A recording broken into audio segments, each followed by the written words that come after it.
And as the dean and chair, working with faculty credentials was important, but now as the academic vice president, I serve on the credentialing committee for all of our faculty and have to sign off on their credentials. And so the process of making sure that we have credentialed faculty teaching the courses is very important. I'm passionate about it. I'm the advocate for making sure that we are aligning correctly with and preparing our students correctly when having credentialed and qualified faculty serving in our courses. I've also served on a number of tracks site evaluation teams. And when I'm not serving as the chair of those teams, I am the person that's responsible for evaluating academics. I'm evaluating academic programs and, of course, the faculty credentials. And so I dig into a lot of schools' faculty credentials and instructional staff lists and work with trying to determine or confirm that those faculty that are being used to teach in the classrooms are credentialed in those areas as well.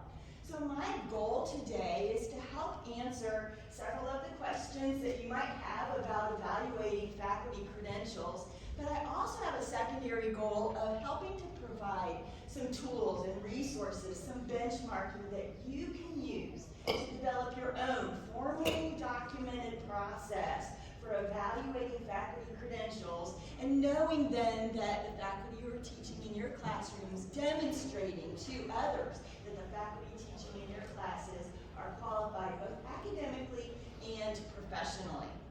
So first, let's look at why this process of evaluating faculty credentials is important.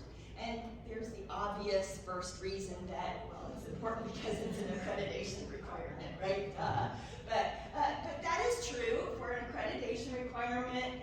Track Standard 9.1 states that the institution must employ a sufficient number of full-time, academically and spiritually qualified faculty for the programs that it offers. Thank you so much. You are so welcome.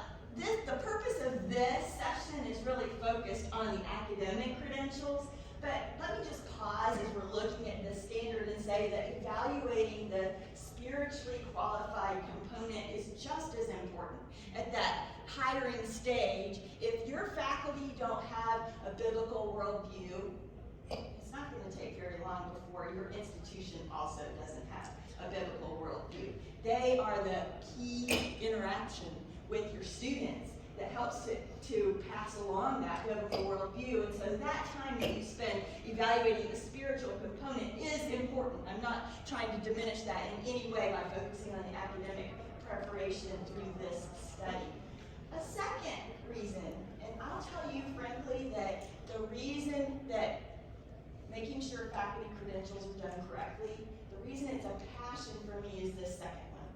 We've had several conversations, even in the day and a half that I've been here, with people who talk about the fact that course transfer, especially trying to transfer to an institution that is accredited by what were previously known as regional accreditors.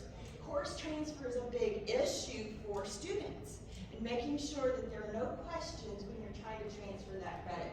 And I'm not promising that if you follow guidelines and are religious about making sure your faculty are credentialed, that those institutions will always accept the credits and transfer. But we've had some very good success with using this process of ensuring our faculty are credentialed, and the method that we